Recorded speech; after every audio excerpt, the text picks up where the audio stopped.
আলু, মিষ্টি লাউ, চায়না হাঁসের মাংস, সেই আমি আলু দিয়ে একটা শাক গোস্ত আর মিষ্টি লাউ দিয়ে একটা শাক। তো মিষ্টি লাউটা সবচেয়ে বেশি ভালো লাগে। তাও আবার চায়না হাঁস, নিজে কি সুন্দর মানে কষানো কষানো হয়ে গেছে।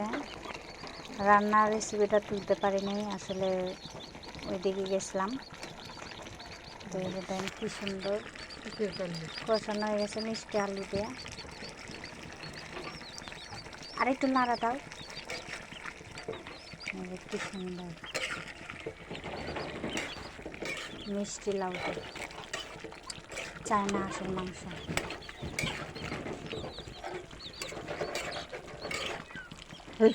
আজকে পর্যন্ত ভিডিও পর্যন্ত সবাই ভালো থাকবেন। আল্লাহ হাফেজ।